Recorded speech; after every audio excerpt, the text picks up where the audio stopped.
tenido que hacer un trabajo y cuántas veces has tenido que presentarse a tus compañeros? ¿Eres solo capaz de hacer un trabajo y hablar en público si te obliga el profesor? Si te has sentido identificado con algunas de estas preguntas, a continuación pasaré a daros unas pautas para hacer una correcta presentación visual y exponer adecuadamente, ya que es importante tener unos criterios previos.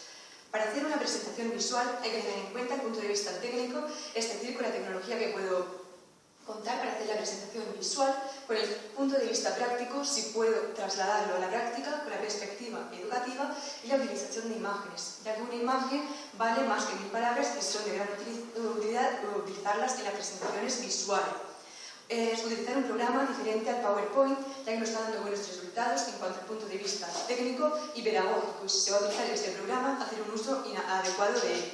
Recordar que las presentaciones visuales no son apuntes y fotocopias de un libro, sino que sirven para presentar y transmitir los contenidos que queremos exponer al público. A continuación voy a daros unas claves para hacer una correcta presentación visual. La primera es contar historias. Es muy importante para mantener la atención del público. También utilizar imágenes, ya que las imágenes pueden tener sentido por ellas solas y no se necesita ponerlas en texto. Y por último, eliminar el ruido, es decir, aquello que distraiga o no sepamos explicar. A continuación voy a pasar a deciros 3 pasos importantes que debéis seguir para elaborar una presentación. Estos son preparar, diseñar y exponer.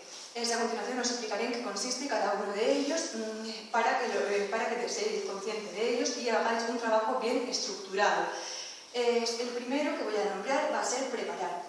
Para preparar hay que tener en cuenta la audiencia, el contenido y el lugar. Es muy importante conocer la audiencia, ya que dependiendo de esta se adaptará la presentación. La edad, por ejemplo, condiciona. También hay que conocer el contenido, porque si no recopilamos la información adecuadamente, no podemos convencer ni conmover al público que tenemos enfrente.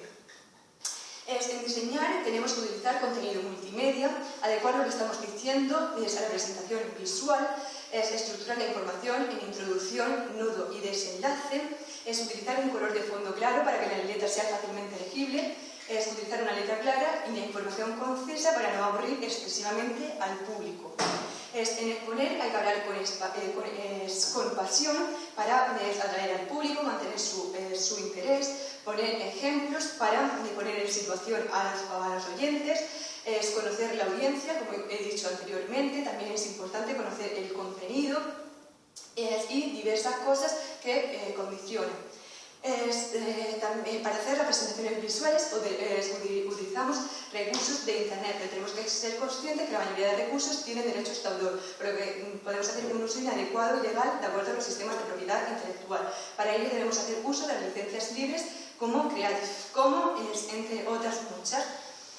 Una vez que hemos hecho la presentación visual, el siguiente paso es exponer. Normalmente habrá una cantidad de público, por lo que los nervios nos pueden jugar una mala pasada y no nos dejen exponer como desearíamos. A continuación os voy a dar una serie de pasos que tenéis que seguir para hacer una exposición adecuada.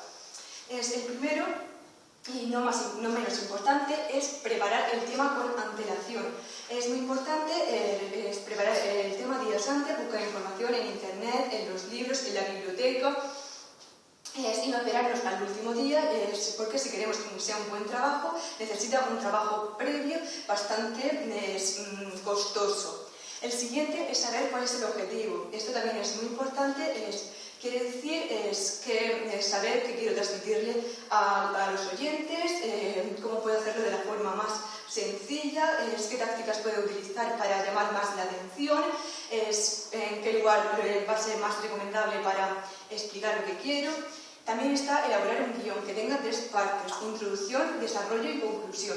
En la introducción hay que presentarse a nosotros, presentar el tema y contar alguna anécdota. En el desarrollo es dar información concisa y en la conclusión resumir e invitar a que nos hagan preguntas. Otro paso sería que no nos alargáramos demasiado, no utilizar palabras raras, complicadas, difíciles, porque puede aburrir al público, ya que por exceso de información y no puede asimilarlo en tan poco tiempo, y también puede aburrirlo porque no comprende la información que estamos intentando transmitir. También es importante apoyarse en imágenes, utilizar mapas, esquemas, utilizar los recursos simbólicos en las presentaciones visuales. Es muy importante, ya que tiene la capacidad de transmitir y afianzar conocimientos de todo tipo. Otra cosa que hay que tener en cuenta para hacer la exposición es ensayar en voz alta. Es aconsejable que antes de exponer se ensaye con algún familiar, amigo, para ir soltándote, conseguir la máxima soltura, una entonación adecuada, controlar el tiempo, ya que a veces nos limitan el tiempo de exposición y esto condiciona bastante. En muchos casos nos piden que cuando terminemos un trabajo hagamos una exposición de ello, pero muchas veces no nos explican cómo hay que hacer la exposición. Los profesores, por ejemplo, sabemos cuál es la forma correcta porque vemos que alguien lo hace, pero nosotros no nos lo han explicado cómo hay que hacerlo. Así que, a continuación, os diré una serie de consejos. Estos consejos son llegar antes que el reto para preparar el material que se necesita, como por ejemplo el ordenador, el escenario, etc. Cuando todo esté listo, presentarte a ti, presentar a los demás miembros del grupo y también indicar de qué vamos a hablar para captar la atención del público y ponerlos en situación. Es darle un toque personal a nuestra presentación, ser originales para captar la atención del oyente. Es importante no leer, ya que esto provoca aburrimiento. También hay que colocarnos en una posición visible para que nos vea todo el mundo y no mantenernos rígidos. Es hablar despacio, con la mayor claridad, con voz agradable, vocabulario sencillo. Y por último, es decir que cuando se expone oralmente hay que transmitir las ideas despertando el interés de los que nos están escuchando. Por ello se debe hacer un buen trabajo previo. Otra cosa muy importante a resaltar es que a veces se está muy bien preparada la exposición, pero los nervios no nos dejan que la pongamos adecuadamente.